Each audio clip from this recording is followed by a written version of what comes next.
नमस्कार। आज मैं आपको बता रहा हूँ घंटी जो अपन बजाते हैं, जो घंटा या घंटी जो होती है घर के अंदर जो काम लेते हैं, उनके ऊपर है ना एक प्रतिमा, एक मूर्ति बनी होती है। वो होता क्या पता है आपको? वो होते हैं गरुड़ भगवान। ठीक है।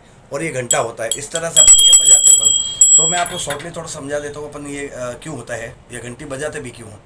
क्या हुआ है, आप एक पौराणिक एक कथा बताता हूँ। एक बार क्या हुआ कि एक सेठ के घर में श्राद्ध का भोजन का आयोजन था। ठीक है। तो सेठानी ने बोला सेठ को कि जाओ विष्णु भगवान को निमंत्रण दो भोजन के लिए। ठीक है। तो सेठ जी भी चले विष्णु भगवान को निमंत्रण देने खाने के लिए। और एक ब्राह्मण के घर में भी है ना श्राद्ध का भोजन बना। तो ब्राह्मण ने बोला कि ब्राह्मण को आप जाओ विष्णु भगवान को निमंत्रण दो भोजन का। तो दोनों ही व्यक्ति वहाँ पे पहुँचे। ठीक है। और पहले पंडित जी पहुँचे थे, ब्राह्मण देवता, फिर सेठ जी पहुँचे थे। तो दोनों ने निवेदन किया विष्णु भगवान को, लक्ष्मी जी को, कि मेरे घर पे आपको भोजन करने शाम को आना है। तो हमेशा आप देखना, लक्ष्मी जी ने विष्णु भगवान को कौन नहीं मारी। ठीक है।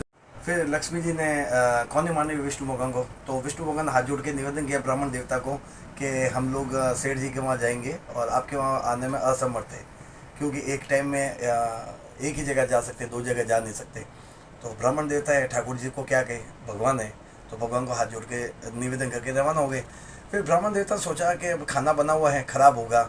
ठीक है, किसी को तो खिलाना है, क्या करें। तो जो ही बार है, तो बार आप देखो, जैसे ड्राइवर समझ लो या गाड़ी समझ लो, तो घर के बाहर पार्क होती है।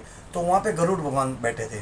तो गरुड़ भगवान जो है वो वाहन है विष्णु भगवान और लक्ष्मी जी का, तो वो बाहर बैठे थे। ठीक है। तो ब्राह्मण देवता ने बोला कि यार कोई नहीं, तो अपन गरुड़ भगवान को निमंत्रण दे देते, कुछ नहीं तो ये खा लेंगे। तो उन्होंने हाथ जोड़ा गुरु भगवान को, बोला कि आज मेरे घर पे श्राद्ध का भोजन है और आपको पधारना है। तो विष्णु भगवान बहुत गरुड़ भगवान बहुत खुश हुए। वो कह रहे जिंदगी में पहला आदमी है, हमेशा सेठ और सेठानी को निमंत्रण देते हैं, ठाकुर जी को देते हैं, पहला आदमी है जो मुझे दे रहा है। तो बोला मैं ज़रूर आऊँगा। मैं संध्या काल हुई, शाम को 7 बजे सब लोग तैयार हो गए। लक्ष्मी जी तैयार हो गए, विष्णु भगवान तैयार हो गए। अब गरुड़ जी नहीं, तो बगैर गाड़ी बगैर साधन के तो कैसे जा सकते हैं। तो दूत ने बुलावा भेजा। तो गरुड़ भगवान आए तैयार हो गए कि बोल चलो सेठ जी के पास जाना है। तो गरुड़ भगवान ने निवेदन किया भगवान से कि भगवान आपको तो सेठ जी के पास जाना है, लेकिन मेरा निमंत्रण जो है वो ब्राह्मण देवता का है, तो वहाँ मुझे जाना है। तो आप अपने हिसाब से देखें, मैं अपने हिसाब से देखता हूँ। तो वहाँ पे लक्ष्मी जी हट करने लगे और इधर गरुड़ भगवान हट करने लगे। तो पहला ऐसा चांस हुआ कि उसमें गरुड़ भगवान जीते। विष्णु भगवान का कोई बात नहीं, काम करते हैं अपन, लक्ष्मी विष्णु दोनों ही अपन तीनों वही चलते हैं ब्राह्मण के वहाँ पे। और वहाँ पे आप भोजन कर लेना, उसके बाद में फिर अपन सेठ के वहाँ जाएंगे, जो लेट आवर्स में अपन रात को लेट आएंगे। ठीक है। तो ब्राह्मण के घर पे गरुड़ भगवान लक्ष्मी विष्णु जी पधारे। तो कथा समाप्त। इसका मतलब ये है कि जिस घर में लक्ष्मी जी विष्णु आ जाते हैं, उस घर में कोई चीज़ की कमी नहीं रहती, धन धान्य वगैरह रहता है। तो उस ब्राह्मण के घर पे लक्ष्मी जी विष्णु जी को लेके आए, वो है गरुड़ भगवान। तो गरुड़ भगवान को अगर नहीं बुलाते तो वो आते नहीं। तो इस घंटी का बजाने का माध्यम यही है, इसका कारण यही है कि अपन है ना गरुड़ भगवान को बुला रहे हैं। तो जब गरुड़ भगवान आएंगे ना, अपना स्वतः ही है ना लक्ष्मी विष्णु को अपने घर पे लेके आएंगे।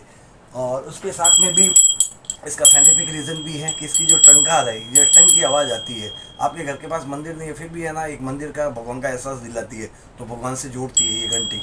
ठीक है। दूसरा, इसमें जो टंकार है, ये जो आवाज़ आती है, इससे जो नेगेटिव ऊर्जा है वो पॉजिटिव में कन्वर्ट हो जाती है, और इसलिए अपन घंटी बजाते हैं। जय माता दी।